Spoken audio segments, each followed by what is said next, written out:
Assalamualaikum warahmatullahi wabarakatuh. Selamat pagi anak-anak. Gimana kabarnya? Nah, untuk pembelajaran kita sekarang, karena tidak bisa bertatap muka secara langsung, kita sudah beberapa bulan ini dalam kondisi darurat COVID-19, pandemi ini mengharuskan kita untuk belajar dari rumah.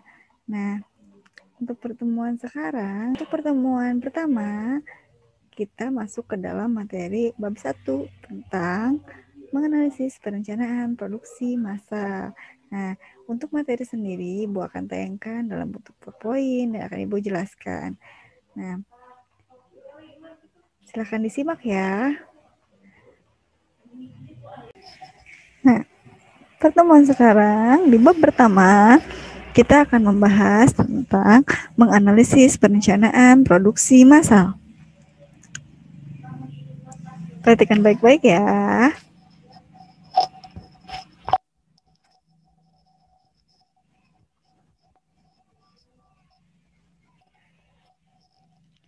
Nah, menganalisis perencanaan produksi massal ini masuk ke dalam kompetensi dasar 3.10 ya. Dengan tujuan pembelajarannya adalah setelah selesai mempelajari modul ini atau materi ini, kalian siswa diharapkan mampu menetapkan skala proses produksi. Yang kedua, kalian dapat menentukan tahapan-tahapan dalam penetapan skala proses produksi barang dan jasa. Yang ketiga, faktor perencanaan proses produksi dan jasa. Lalu persiapan perencanaan proses produksi dan jasa. Selanjutnya, apa sih itu proses produksi massal? Massal itu artinya banyak atau dilakukan secara besar-besaran. Suka lihat dengar media massal, berarti media yang memang dibaca oleh orang banyak. Jadi massa yang sedang berdemo itu berarti pasti dalam jumlah yang banyak, makanya disebut dengan massa. Produksi massal sendiri adalah, kalau produksi itu kan kegiatan dalam mengolah suatu barang ya, atau suatu bahan-bahan dari mulai mentah setengah jadi menjadi barang jadi. Nah, produksi massal sendiri adalah produksi membuat suatu barang yang dibuat dalam jumlah yang banyak atau produksi yang dilakukan secara besar-besaran. Jadi biasanya ini dilakukan oleh pabrik-pabrik, yaitu pabrik yang membuat sendal, yang membuat pakaian, makanan, banyak sekali produk yang dibuat secara massal saat ini. Dan kita sendiri juga sering menikmatinya dan kita menjadi konsumennya juga kan, seperti itu. Selanjutnya, produksi massal sendiri muncul di era revolusi industri atau setelah ditemukannya mesin. Dulu zaman-zaman revolusi industri itu abad keberapa ini ya? Nah, oleh karena itu hingga saat ini produksi massal biasanya menggunakan alat seperti mesin. Jelas, kalau tidak menggunakan alat itu tidak akan bisa banyak produk yang dibuatnya. Nah, selain itu fungsi alat atau mesin sendiri untuk mempercepat proses produksinya. Kalau menggunakan tenaga manusia dalam satu hari tidak bisa sampai beribu-ribu, karena yang namanya manusia itu, tenaga kerja itu mempunyai batas lelah. Kita tidak mungkin diporsi untuk bekerja 24 jam. Tapi kalau mesin yang biasanya oleh tenaga manusia itu dalam 1 jam atau 2 jam selesai hanya 2 produk atau 3 produk, oleh mesin bisa 10 mungkin 20 ya. Makanya harus menggunakan alat berupa mesin.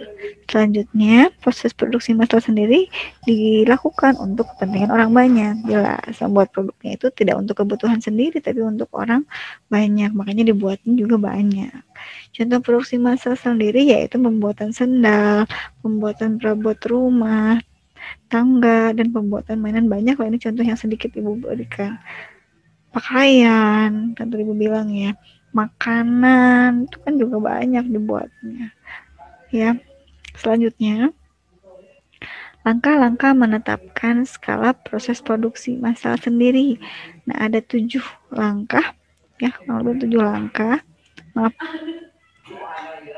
Yang pertama, produk apa yang akan diproduksi itu mempengaruhi terhadap proses perencanaan produksi massal sendiri. Itu yang pertama. Kita harus tahu dulu produk apa yang akan kita produksi. Ya, kalau belum tahu ya tidak akan bisa langkah-langkah selanjutnya itu dilakukan. Yang kedua, bila mana kegiatan proses produksi akan dimulai, nah berarti kita harus bisa mempersiapkan secara matang. Lalu ketiga, berapa jumlah produk yang akan diproduksi? Itu ya langkah-langkahnya kita menentukan berapa jumlah produk yang akan diproduksi. Yang keempat, berapa besarnya jumlah dana yang akan dibutuhkan? Itu juga langkah-langkah yang harus kita tetapkan. Kan nanti masuknya ke dalam pengeluaran biaya kita nanti. Lalu selanjutnya, kedengaran suaranya. Yang kelima, berapa banyak tenaga kerja yang diperlukan? Itu juga langkah-langkahnya. Menentukan tenaga kerja, banyaknya tenaga kerja yang diperlukan. Yang keenam, peralatan apa yang diperlukan. Lalu yang ketujuh, berapa tingkat persediaan bahan baku yang diperlukan. Selanjutnya,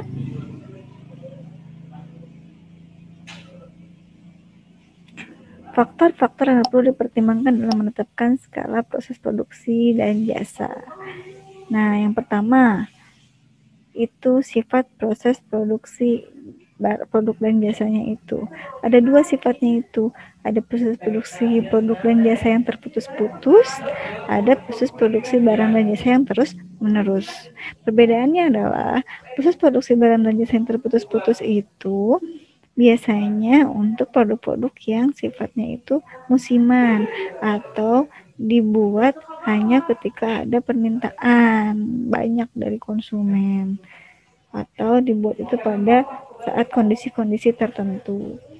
Nah, kalau proses produksi barang dan jasa yang terus-menerus itu biasanya untuk produk-produk yang sifatnya kebutuhan sehari-hari. Contohnya apa tadi? Contohnya makanan, produk makanan. Ya, selanjutnya jenis dan mutu produk yang akan diproduksi. Nah, untuk menetapkan skala proses produksi dan jasa ada beberapa jenis dan mutu serta sifat produk yang perlu diperhatikan dan dipertimbangkan. Yang sebagai berikut, apakah produk yang akan diproduksi itu tahan lama? Lalu yang kedua, apakah mutu produk yang akan diproduksi itu tergantung pada biaya persatuannya? Itu menjadi salah satu hal yang harus kita perhatikan atau pertimbangkan. Kalau produknya tidak tahan lama, nanti kalau nggak laku masih banyak, berarti rugi kitanya. Lalu mutunya itu apakah harus persatuan atau seperti apa kita menentukannya, itu juga jadi harus diperhatikan seperti itu. Selanjutnya, apakah produk yang akan diproduksi itu mempunyai sifat permintaan musiman atau tidak yang tadi bilang. Kalau musiman berarti ya kita harus bisa menargetkan kapan kira-kira kita bisa membuat produk ini secara banyak, kapan tidak. Lalu apakah produk yang akan diproduksi itu customer good atau producer good? Customer good adalah berarti produk yang diproduksi untuk konsumen akhir. Kalau producer good berarti produk yang diproduksi untuk kebutuhan produsen lain. Jadi biasanya nanti oleh produsen lain akan diolah lagi menjadi apa. Seperti itu. Nah, untuk selanjutnya,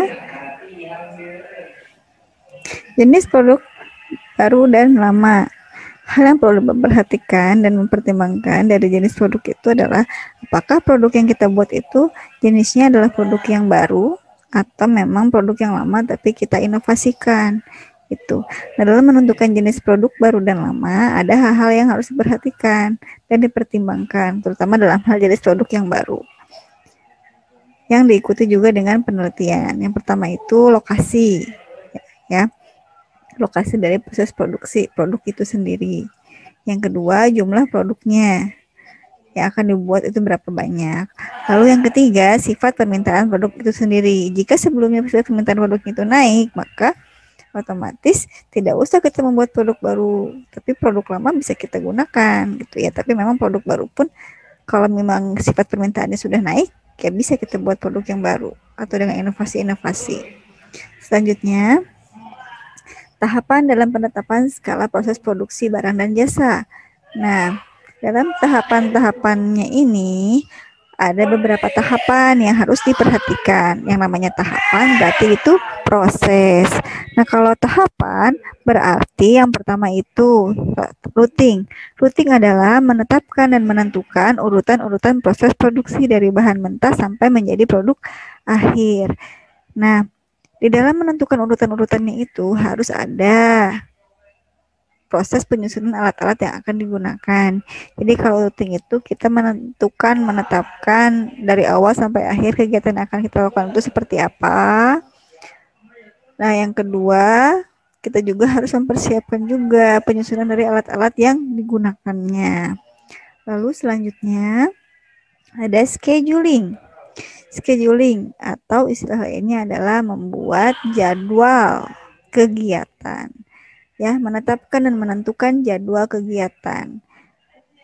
Kapan kita akan melakukan operasi dari proses produksi yang akan disinergikan sebagai suatu kesatuan. Jadi harus dibuat dulu schedule-nya.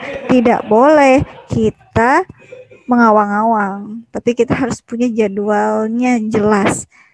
Tahapan awal misalnya dari mulai mempersiapkan bahan baku itu kapan, dimulai tanggal berapa, bulan kapan, dalam waktu berapa lama.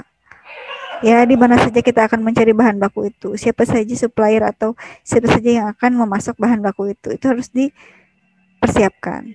Lalu yang kedua, misalnya dari segi penentuan waktu, kapan akan selesai tahapannya itu harus diperhatikan. Selanjutnya, dari scheduling ini nantinya akan dapat diketahui dan diawasi penggunaan waktu pada setiap saat memproses produksi sesuai dengan urutan-urutannya. Seperti itu. Lalu yang ketiga, itu ada dispatching. Dispatching adalah menetapkan dan menentukan proses pemberian perintah untuk mulai melaksanakan operasi proses produksi yang sudah direncanakan di dalam routing dan scheduling tadi. Nah, di sini kita sebagai leader atau kita sebagai pemilik usaha harus bisa memberikan perintah bagaimana karyawan-karyawan kita bisa melaksanakan tugasnya sesuai dengan job desk-nya masing-masing. Nah, seperti itu. Selanjutnya, yang keempat, itu ada follow up. Follow up adalah menetapkan dan menentukan berbagai kegiatan agar tidak terjadi penundaan dan mendorong terkoordinasinya seluruh perencanaan operasi proses produksi. Nah, follow up ini berarti yang sudah kita rencanakan itu kita mulai atur ya, di follow up kapan akan dilakukan. Jadi jangan sampai terus ditunda, tapi harus dilaksanakan. Ya. Selanjutnya, ada faktor perencanaan proses produksi dan jasa. Nah, faktor perencanaan proses produksi dan jasa itu maksudnya adalah dalam merencanakan proses produksi itu, ya, perencanaan tentang produk apa dan berapa jumlahnya masing-masing yang segera diproduksikan pada periode yang akan datang. Jadi kita merencanakan proses produksi dari sekarang, tapi dilakukannya sampai nanti ketika periode yang akan datang. Seperti itu. Nah, faktor-faktornya sendiri, yang pertama itu kita harus menentukan manfaat produk bagi konsumen itu. Seberapa penting produk kita dibuat dan seberapa dibutuhkan oleh konsumen manfaat dari produk yang kita buat. Itu akan mempengaruhi terhadap perencanaan kita dalam memproduksi produk. Lalu selanjutnya permintaan pasar terhadap produk. Nah, dalam menentukan permintaan pasar terhadap produk, kita harus memperhatikan juga kebutuhan dari konsumen kita. Ya, mana kira-kira wilayah atau pasar yang memang pasar itu bukan berarti pasar tempat kita jual beli atau tempat kalian ke pasar beli apa, enggak ya. Pasar itu berarti tempat. Jadi enggak cuman pasar yang sering kalian tahu ya. Pasar itu konsepnya banyak. Ada yang pasar itu pasar modern, ada pasar tradisional gitu ya. Pasar itu maksudnya adalah target pembeli kita gitu ya, yang akan kita didistribusikan di tempat yang disebut dengan pasar. Lalu selanjutnya, potensi usaha seorang wirausahawan untuk memperoleh keuntungan.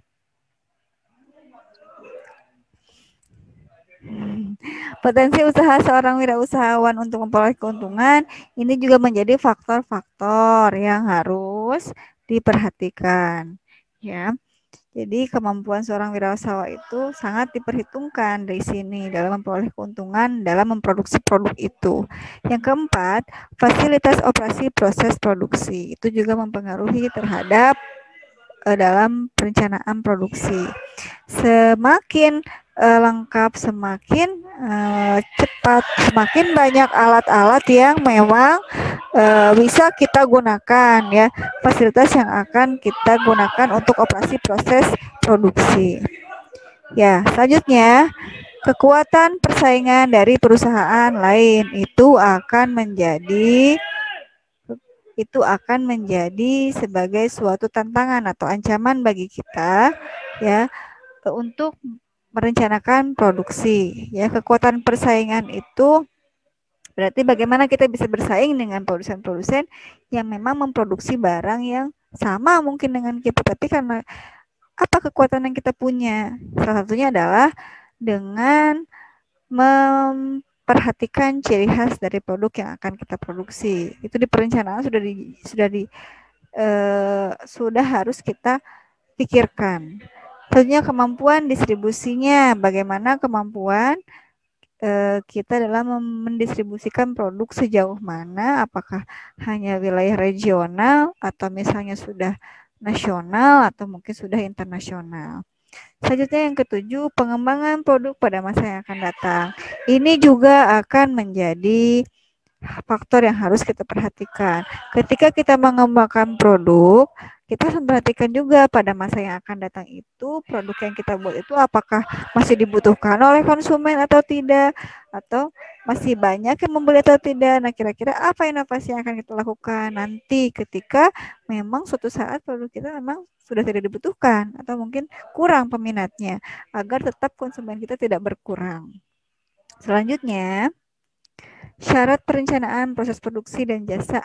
Ya, ada beberapa. Yang pertama, perencanaan produksi barang dan jasa harus disesuaikan dengan tujuan usaha. Jelas gitu. Tujuan kita membuat usaha itu untuk apa? Tujuan kita membuat produk itu untuk apa? Harus disesuaikan juga dengan perencanaan produknya. Jangan merencanakannya apa, tujuannya kemana. Itu nanti tidak akan bertahan, tidak akan jelas. Nanti ke depannya akan seperti apa itu. Yang kedua, perencanaan kerja produksi dan jasa harus sederhana, dimengerti dan dapat dilaksanakan. Harus sederhana artinya harus bisa dilakukan. Jadi jangan sampai terlalu rumit, ya, terlalu rumit. Sederhana artinya bisa dipahami, dimengerti, yang itu ya, oleh seluruh karyawan. Tidak sulit, gitu ya. Dan dapat dilaksanakan, ya jelas itu harus dapat dilaksanakan. Kalau tidak berarti ya tidak akan berkembang, berarti usaha kita hanya di tahap perencanaan saja. Lalu yang ketiga, perencanaan produksi dan jasa harus memberikan analisis dan klasifikasi kegiatan. Nah, dalam merencanakan produksi barang, terutama ya, maupun jasa, karena produk itu ada yang bentuk barang atau yang jasa, kita harus punya analisis dulu di awal. Produk kita itu seperti apa analisisnya itu. Ya, yang tadi klasifikasi kegiatannya itu yang akan kita lakukan apa saja. Ya, selanjutnya persiapan perencanaan proses produksi dan jasa. Dalam mempersiapkan perencanaan proses produksi dan jasa, itu yang pertama kita harus melakukan prosedur persiapan, itu sudah jelas. Nah, prosedur persiapan perencanaan proses produksi dan jasa itu yang pertama dilakukan seorang wirausahawan perlu membina gagasan produk dari konsumen atau pembeli. Ya jelas, kita sebagai pemilik usaha untuk mengembangkan usaha kita agar terus berkembang dan memberikan keuntungan pada akhirnya untuk kita harus membina atau kita harus mencari gagasan atau masukan dari konsumen pembeli kita tentang produk kita. Masukan-masukannya itu nanti akan dijadikan sebagai bahan untuk memperbaiki atau menginovasi produk kita menjadi lebih baik agar konsumen tidak jenuh atau tidak berpindah kepada perusahaan yang lain. Selain dari pembeli, seorang wirausahawan juga perlu mendorong karyawan-karyawannya untuk aktif dalam memikirkan juga gagasan produk yang akan diproduksi. Jadi jangan cuma kita aja, tapi kita harus melibatkan karyawan kita untuk bisa memberikan saran dan masukan untuk perkembangan usaha. Karena yang namanya sebuah perusahaan itu bukan milik sendiri, tapi milik bersama. Karyawan yang ada di dalamnya itu sebagai bagian yang harus bisa mensukseskan dalam hal tadi, mensukseskan produk yang dibuat itu bisa sampai ke konsumen, bisa dapat dipasarkan dengan baik dan intinya akhirnya akan mendapatkan keuntungan yang baik juga untuk perusahaan. Selanjutnya, penyaringan gagasan. Nah, gagasan yang sudah kita terima tadi dari konsumen atau pembeli, lalu dari karyawan, dan dari gagasan yang kita punya juga. Nah, itu tujuan utamanya penyaringan itu kita harus bisa mendapatkan mana gagasan yang baik dan tepat di dalam pembuatan. Jadi jangan semuanya kita ambil tanpa kita saring, nanti akhirnya kita akan bingung. Jadi kita bisa ambil gagasan atau saran atau masukan yang memang betul-betul kita butuhkan dan memang sesuai dengan yang kita harapkan. Ya, sesuai dengan produk kita. Kadang kan ada masukan atau gagasan yang memang sebenarnya itu sifatnya lebih subjektif, kan. Tapi lihat gagasan atau masukan yang memang bisa sifatnya itu objektif seperti itu. Selanjutnya, analisis gagasan. Ketika gagasannya sudah kita pilih, mana nih jadikan masukan untuk perkembangan produk kita, keperbaikannya, kita menganalisis gagasan tersebut. Seorang wirausahawan selanjutnya mengadakan analisis terhadap gagasan operasi produk dan jasa dari berbagai macam usaha. Jadi selain dari usahanya dia, bagaimana kita juga bisa melihat gitu ya. Kalau misalnya di usaha-usaha yang lain, seperti apa sih? Kok bisa mereka sukses? Kita juga pasti bisa. Kok bisa mereka naikin pendapatannya? Berarti kita juga bisa karena produknya itu kok usaha yang ini bisa. Yang kita bisa juga nggak ya? Oh bisa. Kita pelajari usaha-usaha dari usaha-usaha yang lain itu seperti apa. Adapun gagasan terhadap proses produksi dan jasa yang dianggap paling penting yaitu satu, potensi permintaan terhadap produk. Itu jelas gagasan yang paling utama. Yang kedua, jumlah penjualan produknya. Itu juga jelas. Semakin tinggi penjualan produknya berarti itu masukannya itu berarti kita harus bisa mempertahankan minimal produk kita itu agar tetap penjualannya itu banyak ya. Coba pemasaran produknya, ruang lingkup tadi ya, sejauh mana kita bisa memasarkan produk kita, apakah hanya sebatas sampai ke wilayah kita saja atau bisa keluar wilayah kita sampai ke internasional mungkin ya, memasarkan produk karena itu akan mempengaruhi terhadap kita dalam merencanakan usaha. Semakin luas pemasaran produk kita, maka semakin banyak produk yang akan kita produk karena konsumen yang membutuhkan pun, konsumen yang akan membeli pun akan semakin banyak. Yang keempat, kemampuan produk yang mendatangkan laba. Itu jelas, kita harus menganalisis ya. Kemampuan produk kita bagaimana bisa terus mendatangkan laba untuk kita. Kita harus menginovasi produk kita supaya terus mendatangkan laba untuk perusahaan kita. Selanjutnya, percobaan proses produk. Nah, setelah tadi dilakukan tahapan-tahapannya, yang keempatnya, kita lakukan percobaannya.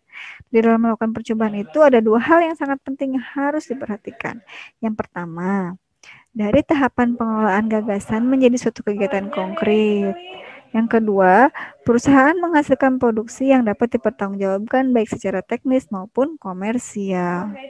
Ya, dari tahap pengelolaan gagasan menjadi suatu kegiatan konkret, itu berarti kita harus perhatikan karena kita sudah mulai melakukan action ya, sudah mulai melakukan proses produksi tapi dalam bentuk percobaan dulu. Nanti ketika berhasil kita testing ke konsumen, ke komersial, baru kita komersialkan.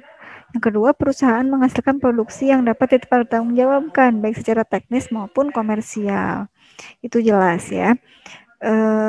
Produk yang kita buat itu harus bisa kita pertanggungjawabkan, terutama kalau sudah kita komersialkan, sudah dibeli oleh konsumen, sudah tersebar luas, tanggung jawab kita bukan hanya untuk perusahaan, tapi untuk konsumen kita juga, ya. Dan hal itu akan mempengaruhi ke depannya dalam perkembangan usaha kita.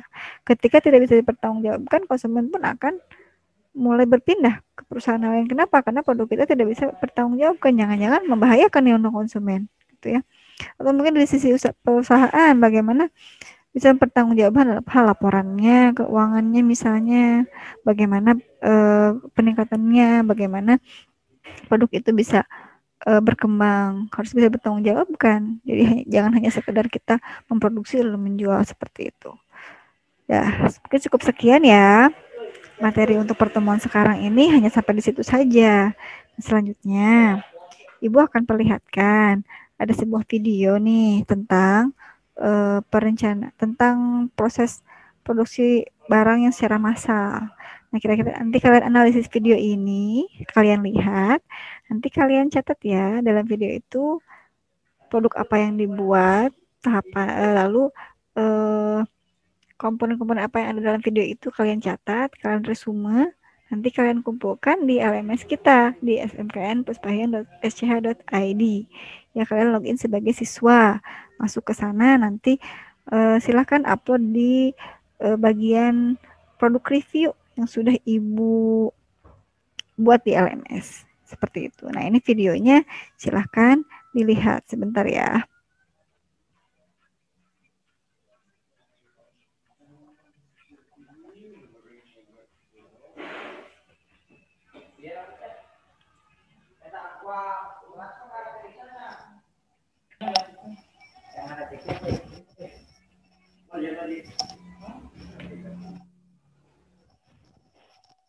Nah, silahkan simak video berikut ini.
Sudah mulai memanas otaknya guys, dengan sedikit emosi syuting lagi. Oh tidak, bukan wah anjing makan singkat emosi pasti emosi dikatakan oleh emosi dalam apa jadi ngomong apa iya kesana ya langsung kesini bos. Bos, santai kok langsung ke depan nih bos.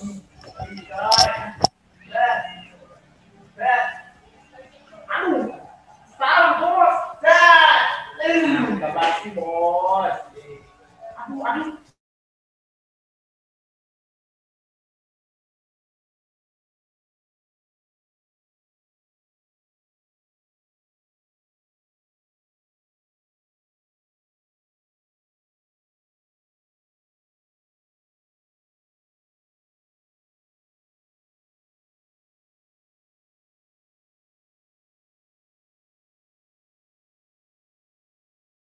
Oh, nampaknya permintaan meningkat bos. Langsung segitiga sudah basi.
Nah, coba barusan video tentang apa?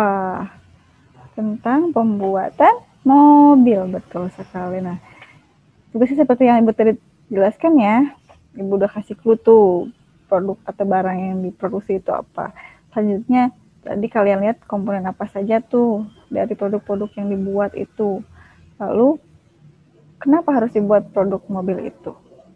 Fungsinya untuk apa? Manfaatnya untuk apa? Untuk konsumen.